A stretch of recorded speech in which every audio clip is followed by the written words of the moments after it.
Buongiorno a tutti, un altro incontro insieme con Muoversi Conoscendo. Io sono Sara Ferrarese e siamo qui a terra oggi sul nostro tappetino, quindi trovate uno spazio confortevole, appoggiate la schiena a terra con le vostre curve naturali, rilassate quindi le spalle, le braccia abbandonatele lungo il fianco, ginocchia piegate e piedi al tappeto.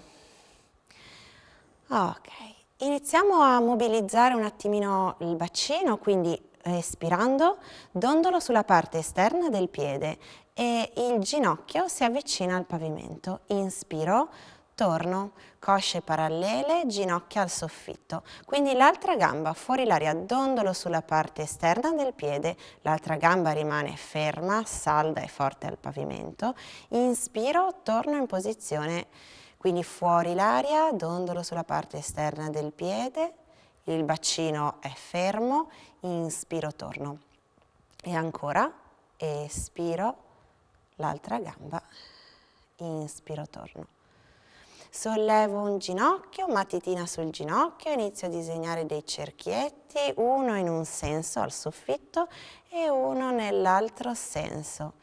Quindi in senso orario, espiro quando le ginocchia si allontanano, inspiro quando le ginocchia si sfiorano e uno nell'altro senso. Torno a terra, stessa cosa con l'altra gamba, angolo al ginocchio 90 gradi, espiro, inspiro le ginocchia vicine, ruoto nell'altro senso, espiro, inspiro, torno al centro.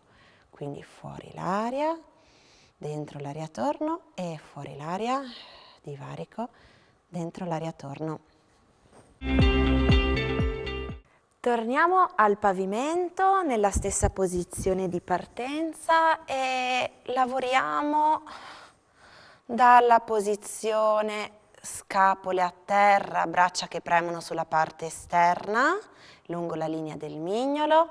Immagino due fili che colleghino le mie creste iliache al soffitto e quindi quando butto fuori l'aria i fili fanno salire le creste iliache, il bacino al soffitto, le ginocchia rimangono proiettate alla parete avanti e le cosce parallele. Dalla posizione di ponte inspiro, espirando spalmo lentamente una vertebra, un ossicino alla volta, facendo scendere per ultimo il bacino, anche se è salito per primo.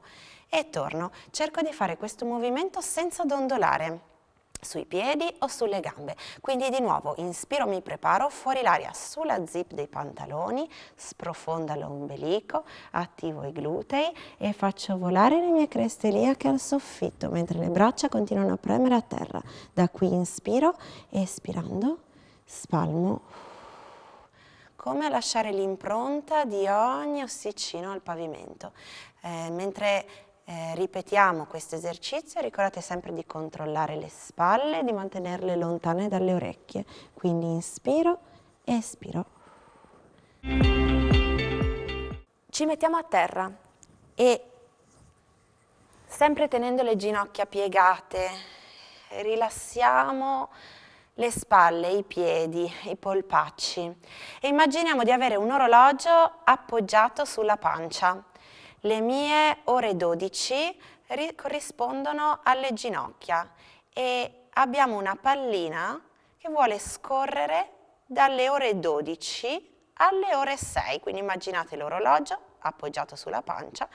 Vorrà dire che aiutandomi col respiro, inspirando e espirando, invertirò la curva bassa della colonna e cercherò di far rotolare la mia pallina dalle ore 12 alle ore 6. Quindi dovrò richiamare la muscolatura più profonda, più viscerale dell'addome e far muovere la mia pallina in verticale, inspirando e espirando. Ora che abbiamo imparato, proviamo a spostare la nostra pallina dalle ore 3 alle ore 9, lungo sempre il quadrante dell'orologio. Ma non dovremmo sollevare il gluteo o dondolare sulle cosce, dovremmo mantenere le cosce parallele e cercare di lavorare solo con la muscolatura più profonda. Quindi inspiro, la mia gocciolina, la mia pallina è scesa alle ore 3, dentro l'aria torna al centro e fuori l'aria, attivo di più la parte sinistra della mia muscolatura per farla scendere alle ore 9. Inspiro, torna al centro e ancora. Espiro. Inspiro, torno al centro e fuori l'aria sul lato destro. Il movimento è minimo, a volte impercettibile. L'importante è che riusciate a visualizzarlo e a sentirlo voi nella vostra testa. Inspiro e espiro. Qualcosa si sta muovendo, anche se di pochi millimetri sento attivare. Immagino il movimento e torniamo al centro. Quindi aiutandoci, cosce e mani sulle cosce e ginocchia al petto, posso dondolarmi avanti o ruotando sul fianco mi sollevo e torno in posizione seduta. Quindi vi ringrazio e vi ricordo che sul portale chespettacolo.info potete tornare a praticare la lezione. Grazie.